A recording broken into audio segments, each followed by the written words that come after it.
Dr. Trueger, let's talk about some of the concerns here as it relates to these trials. This is now, as we point out, the third drug maker to halt their trials. Are these concerning developments for you, or is this a sign that these drug makers in their trials are in fact taking the proper safety precautions instead of rushing to market? Exactly what you just said. I think this is the system working.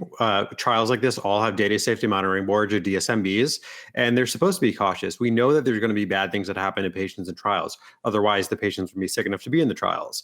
COVID patients get pretty sick, so bad things are going to happen. Things need to slow down, and the manufacturers need to, look into what's going on and make sure that the safety is happening.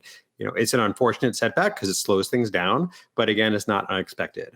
I would say it's kind of like if you're on a road trip and need to stop and go to the bathroom, you're probably going to have to at some point, but it's something that's normal that happens. It slows things down, but it's just part of doing business.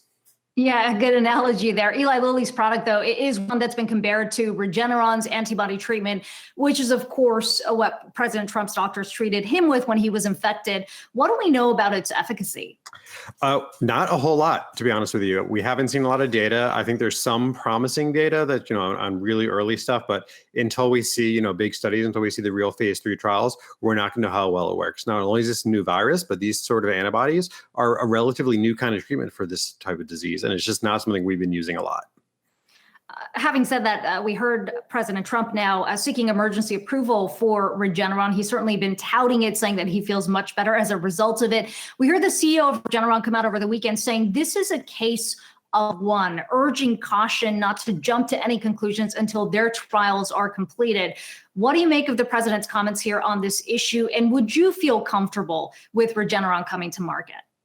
At this point, until we've got good phase 3 trial data, until we've got evidence that it works outside of, many, many, many more than one individual patient, we have no idea whether or not it works. Just because somebody gets better after they took a medication has nothing to do, it doesn't tell us any information about whether or not they did better. The president, was very fortunate, got world-class healthcare. He got a number of different interventions from a very competent team who did a lot of different things. We have no idea whether, it was any individual piece that got him better faster. We have no idea if he was just going to get better faster with or without any of the interventions he got.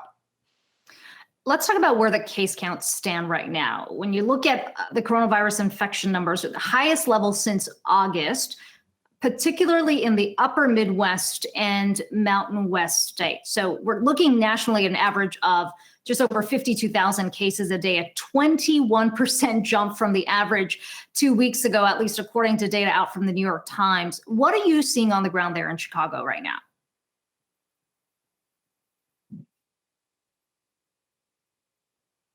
Okay, it looks like we've lost our connection with Dr. Trueger there in Chicago. Doctor, can you hear us okay now? Sorry, I've got you back now. I lost a part of your question, but yeah, you're right. Unfortunately, the cases are going up. Again, this is not entirely unsurprising. We expected with, the combination of the fall, weather getting colder, people going inside more, that cases were going to go up again. We also, we've all been doing this for many, many months now. We're getting weary. It's easy to let things slip. It's easy to, try to, oh, maybe I should make some plans. Maybe I can go out to a restaurant. And we're also seeing a lot of states and cities, blazing ahead, opening up potentially prematurely in a lot of places. Additionally, it's just the kind of thing where we're seeing, unfortunately, some irresponsible behavior from some leaders. President Trump holding rallies, big open spaces. Yes, outdoors is better than indoors, but a lot of people together, especially a lot of people not wearing masks, is a way that we're going to get more cases. Hey investors, Zach Guzman here. Are you interested in learning more about the markets and getting the latest financial news? Well, then click right here to subscribe to our Yahoo Finance YouTube channel. Get the latest up-to-the-minute market analysis, big interviews in the world of finance, and information on how to manage your money every day wherever you are.